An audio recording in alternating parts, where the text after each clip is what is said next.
आज बनावल जी लौकी चना दाल तड़का रेसिपी जौन की झटपट आप लोग बना सकेनी जा दोपहर के लंच में के बना के खा सकेनी जा। तो हेलो फ्रेंड्स, मैं संजना और आपके स्वागत बा S G kitchen Bhojpuri recipe में। तो आप सभी के वीडियो पसंद आए तो प्लीज़ लाइक शेयर और सब्सक्राइब कर मत भूलो जा। चैनल पे पहली बार आयल बन जाए तो प्लीज़ आप लोग S G kitchen Bhojpuri recipe के सब्सक्राइब कर लीजिए ताकि हमारा अगला वीडियो का नोटिफिकेशन आप लोग के सबसे पहले मिले। तो सबसे पहले एक खाते हमने के लौकी काट लिया जी। तो देखिए हम लौकी पहले काट लेते नहीं।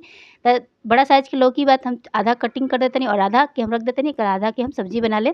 अब एजा हमनी के प्याज डालल जी, अदरक डालल जी, लहसुन डालल जी, सारा चीज़ के फ़ोरन डाल के बढ़िया से हमनी के भून लिहल जी। जे देख सकेनी जे आप लोग धीमा आँच पे बढ़िया से आप लोग फ़ोरन जला के बढ़िया से भून लेब चाहिए तरीका से।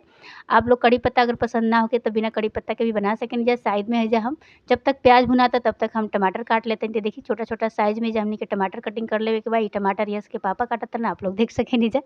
और दोनों लोग मिल के आज के लंच के तैयारी कर रहल बा दोपहर के, आप लोग देख सकेनी जा फ्रेंड्स। तब छोटा-छोटा एकदम बारीक हमनी के जे टमाटर के कटिंग कर लेवे के बाटे।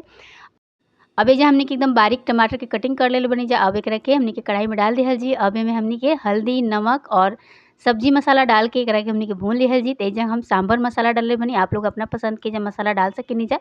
मसाला बढ़िया से भुना गइल बा, आप लोग देख सकेनी जा। तब एजा हमनी के तेजग हम कुकर में लौकी और चना डाल के बढ़िया से उबाल लेले बानी फ्रेंड्स। आप लोग देख सकेनी जा 2 से 3 सीटी आप लोग लगा लेब जा। और जन हमनी के मसाला भूनले बानी जा एमे हमनी के सारा लौकी के डाल देहल जी और एकरा के बढ़िया से तड़का लगा लेली, मतलब कि भून लिहल जी। काहे कि लौकी भी गल गइल बा और चना के दाल भी डल गइल बा, आप लोग देख सकेनी जा। आप लोग के कढ़ाई में भी बना सकेनी जा लेकिन उतना अच्छा ना गलेला, ए वजह से आप लोग कुकर में 2 गो सीटी आप लोग मतलब चना दाल और लौकी डाल के बढ़िया से लगा लेब जा। ओकरा बाद कढ़ाई में आप लोग जैसे हम और तड़का लगा ले जा फ्रेंड्स। बहुत ही टेस्टी आप लोग के लौकी चना दाल की रेसिपी बनी, यकीन मानी जा। एक बार एक तरीका से बना के खाएब जा, बार बार बनाएब जा, आप लोग देख सकेनी जा। और हमनी के जो लौकी बा बढ़िया से गल गइल बा और सब्जी से बहुत ही अच्छा खुशबू भी आ रहल बा फ्रेंड्स, आप लोग की बता ना सकेनी जा। एकरा के हमनी के चावल के साथ सर्व कइल जी। तो साथ में हम चावल भी बनैले बनी। आप लोग के रोटी के साथ भी खा सकेनी जा, पराठा के साथ भी खा सकेनी जा। तो देखिए हम धनिया पत्ता से एकरा के थोड़ा सा गार्निश कर लेते अपना हिसाब से। आप लोग एमे धनिया पत्ता चाहे कस्तूरी मेथी भी आप लोग डाल सकेनी जा, लेकिन धनिया के सीजन चल रहल बा तो आप लोग धनिया ही डाल देव जा। और ये देखिए फ्रेंड्स हमनी के चना दाल लौकी बन के तैयार हो गइल बा, बहुत ही परफेक्ट बनल बा। आप लोग देख सकेनी जा एकदम से मुँह में पानी आ गइल होई आप लोग के।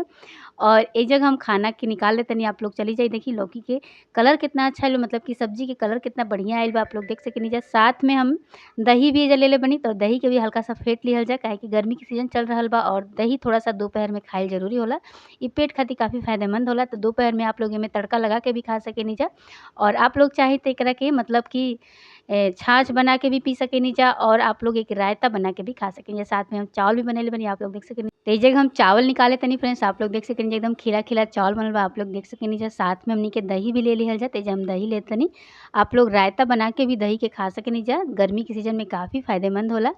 और ई हमनी के दाल भी निकाल लिहल जा। तो देखिए हम दाल भी निकाल लेत तनी और साथ में थोड़ा-सा प्याज काट के रख लिहल जा और थोड़ा-सा हरा मिर्च रख लिहल जा। तो एजा हम पहले से प्याज काट के रख लेले बानी और थोड़ा-सा एजा पापड़ रख दिहल जा। अगर आज की वीडियो पसंद आइल होखे तो लाइक शेयर और सब्सक्राइब कइल मत भूलब जा। तब तक खातिर बाय बाय।